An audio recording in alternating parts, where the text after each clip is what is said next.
Hello, welcome to Team 3's Enterprise Security Management Tabletop Exercise Project 2. My name is Rich Jameson. Team 3 is made up of Chris Carlson, Derek Hill, myself, and Brett Ross.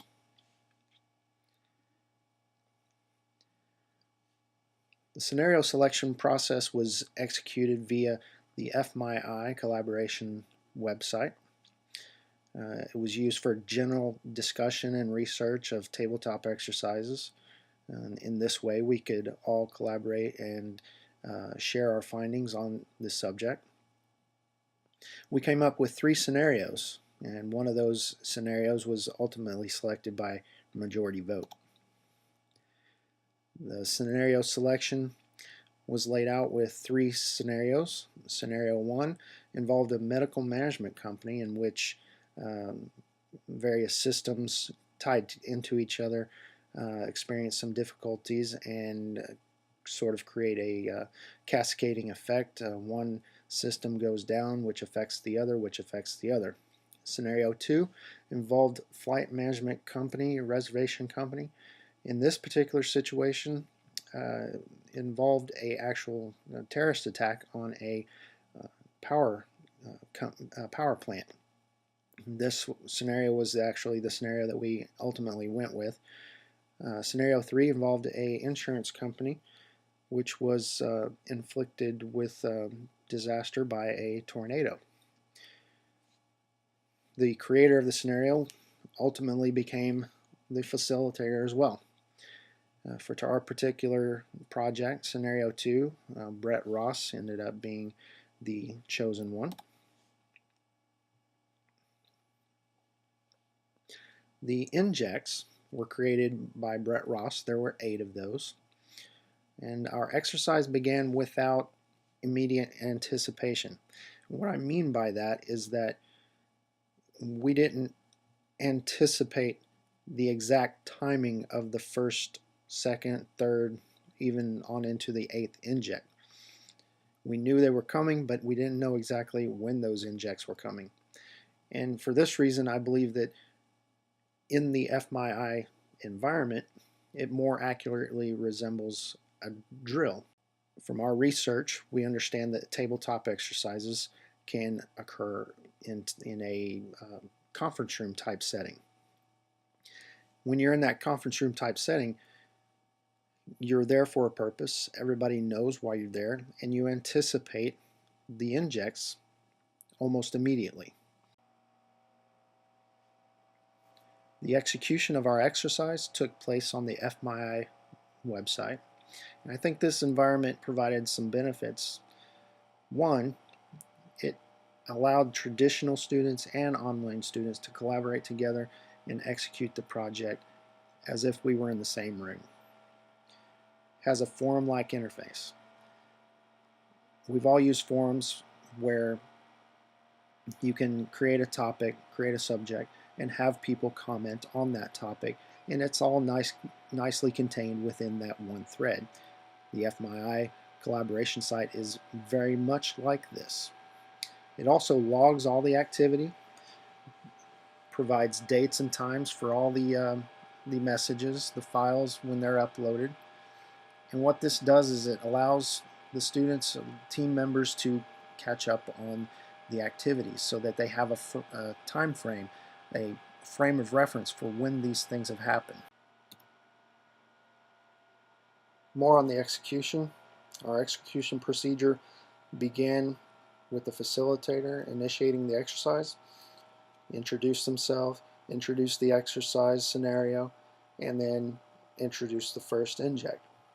Each inject created a new message on the FMyI site.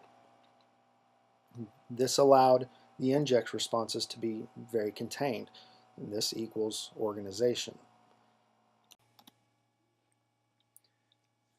So let's take a look at the actual FMyI site, and we'll show you some of the conversation that's been occurring over there.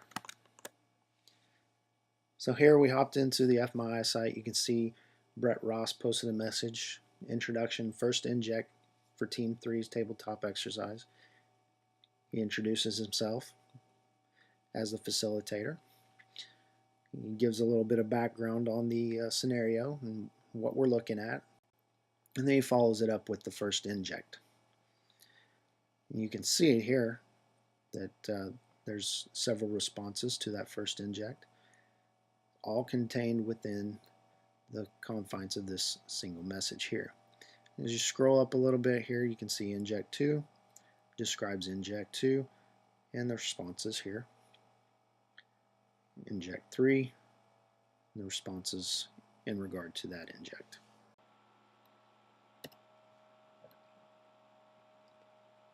So what did we find out from this exercise? Well, we found out that disaster recovery planning requires many procedures, many policies.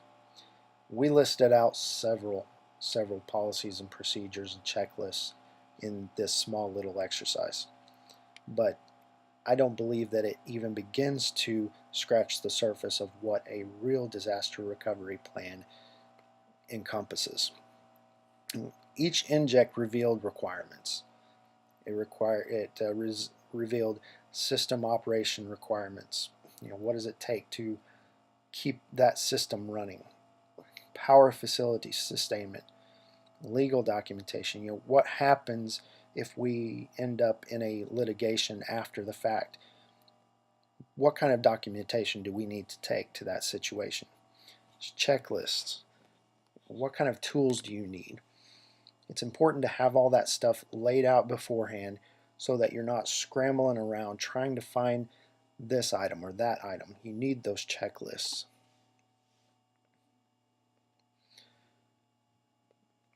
Power redundancy. In our scenario, there was a fair amount or a little bit of amount of power redundancy in the UPS systems and the generator systems. But what does it really take to provide that type of redundancy? Was it enough? That was one of the questions that we came up with. Was there enough redundancy in power? Public relations.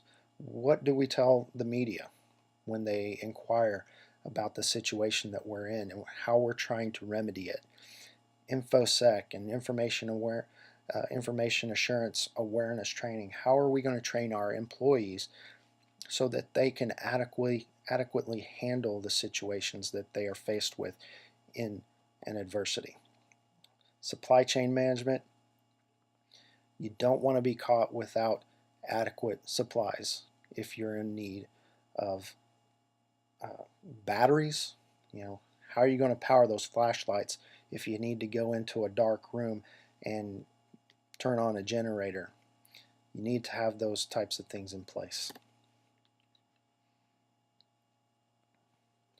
In summary, what I think the tabletop exercise really does is it encourages the recovery thought process. It's one thing to sit down at a desk with a pad and a pen and try and think of all the things that could possibly go wrong in your particular organization. But what this tabletop exercise does is it actually provides a walkthrough of a scenario that could possibly happen. But with that said, it's not the only way to create policies and procedures for disaster recovery. I will say that it's more enjoyable. It prevents overlooking elements. It's just generally more thorough. There's certainly no magic bullet for disaster preparation. You have to put in the time. You have to make sure all the T's are crossed, all the I's are dotted. But planning is only the foundation. A real-world event is going to produce stress. You also have to account for stress management, the emotions of the employees, the psychological status that they're in at the time of a disaster. A tabletop exercise basically creates an anatomy of a disaster. It almost allows you to hold that disaster in your hand and view it from all sides. It allows for a controlled, stress-free evaluation of that particular situation. So that concludes our presentation. On behalf of Team 3, I'm Rich Jameson. Team 3 is Chris Carlson, Derek Hill, myself, and Brett Ross. Thank you very much.